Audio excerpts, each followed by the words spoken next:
Hi everybody, so today we're going to be looking at some small signal circuit analysis. And we're going to look at this circuit, which is a common source amplifier with some feedback resistor.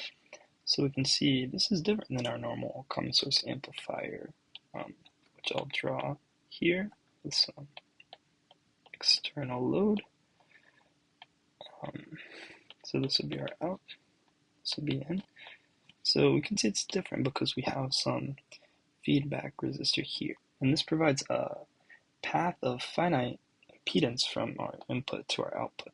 So we're going to see what effect that has on our small signal voltage gain here in a second. Something also important to note is that normally when we draw our small signal model, we will have the input here. This will be the gate node, and we'll oftentimes see it drawn like this and maybe disconnected from the rest of our model. That's going to be over here, and the reason that is the case is because looking into the gate of this MOSFET, this is a very high impedance node, so we can make the approximation that it's essentially open.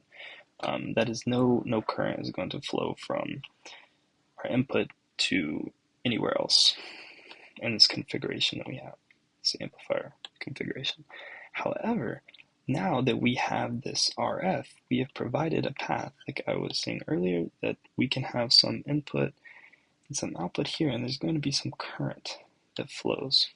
So yeah, we'll have to model that and we'll see what effect it has. Also important to note is that VDD, again, is a small signal ground because it is not changing with frequency. VDD, it's completely DC, it's not going to change with frequency.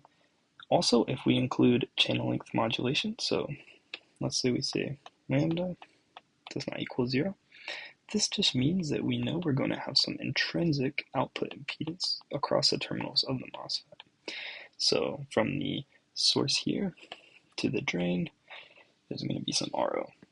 And interestingly enough, when we draw our small signal model, we can effectively say, if we have our output node here, we can look and we can say, okay, RO is connected from our drain, which is the output node, to ground. So we'll draw it here, RO from output or drain node to ground. And we'll also look and see, okay, we have RO here, and RO is connected from drain or the output node to ground now, because VDD is a small signal ground. So now we see we have RD here also. So in our small signal model, we're also going to see that we have RD in parallel with RO. So now we can go ahead and draw our entire small signal model. So we'll have our input here, and this will come, and then this will become gate right here. This is our gate. And then we'll have our typical model of the MOSFET. So we'll have some GM1 VGS here, and then we will have RD parallel RO here at the output. This will go to ground. Now, what we're missing here, so this is the drain, this is the source. What we're missing here is this feedback resistor. So this would be the normal small signal model for a common source amplifier if we had some drain resistance here, some load resistance, and also included the effect of channel length modulation. But we're going to go ahead and make this and represent our RF here. So now what we need to do is KCL at the drain node is the easiest way to see what our transfer function or VL over Vn is going to be. So I'll go ahead and say at out, but it's going to be the drain node. So we can go ahead and set it up. You can set it up however you would like. I think the easiest way is to define this current here. I'll use pink as coming in. So we're going to have some current here coming in, and we can have this current coming out of this node. And we know whatever comes in has to go out KCL, so we're going to have V in minus V out, because here is the drain node, and this whole entire node So this is the drain node, and this whole entire node we're going to know has the voltage V out, or the output voltage. The entire node represents the output voltage, and in the same way, this represents the input voltage. So we're defining this current here, and that's going to be V in minus V out over RF. We know that must be equal to whatever flows out, which is GM1 VGS plus V out over RD parallel RO. So we know if we also do some kind of whatever voltage is across this resistance here, that's going to be the current flowing out. So we know V out is at this drain node, like we were just talking about. So we can put that over RD parallel RO. It's going to give us that current flowing down this way. And we know simply, this is given by a voltage control current source, that this is going to be just GM1 VGS. Now, what is VGS? So if we look back here, VGS is going to be the voltage difference from here to here. Let me put this in a different color. So from here to here.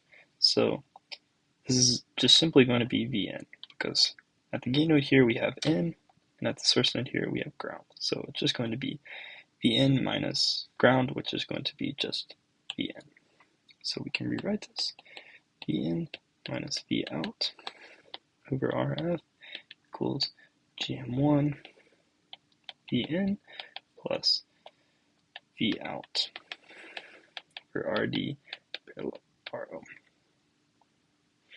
Now we can kind of divide each term out individually, so it'll make it easier to combine terms. So this is going to be equivalent to Vn over RF minus V out over RF on the left side, and then here we can keep this GM1 Vn, and here we can keep this as V out over RD parallel RO.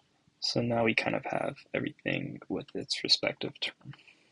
And we can subtract the GM1 Vn to the left side, and we can add V out over RF plus V out over RD RO over here. We're just moving around the terms and grouping like terms, so now we can write Vn, put GM1 there, 1 over RF minus GM1 equals V out 1 over RF plus 1 over RD parallel RO. And now we can simply divide. So if we want to divide V out over Vn, we would need to take this and divide it to this side, and then that means that this term is going to have to come over here and be underneath this term, so that we can effectively have V out over Vn.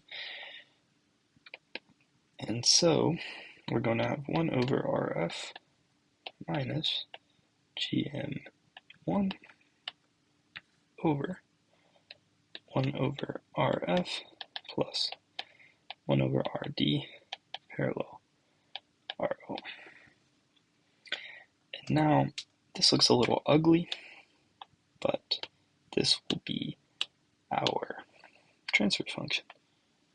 So this is our small signal voltage gain, but it doesn't really tell us a whole lot. So we can kind of start to clean this up a little bit. So if we look at the top, we can multiply the top by RF. And if we do that, we're going to get, well, RF over RF minus GM1 RF. So that's if we multiply the top by RF, and if we multiply the top by RF, we're going to have to also multiply the bottom by RF. So then we're going to get RF over RF plus RF over RD parallel RO. So that is going to give us 1 minus GM1 RF over 1 plus RF over RD parallel RO. Now to make the denominator a little nicer, here we can see that we could probably multiply by RD parallel RO, the top and bottom, and get rid of this kind of division happening in the denominator. So if we do that, we can kind of keep these terms split, and we'll see we have 1 over GM here, and then this is going to be multiplied by this RD parallel RO that we're now bringing in, and then the bottom is just going to be RD parallel RO multiplied by that 1, which will just give us that, plus RF. So that is a little bit of a cleaner version of our transfer function, and this will maybe tell us a little bit more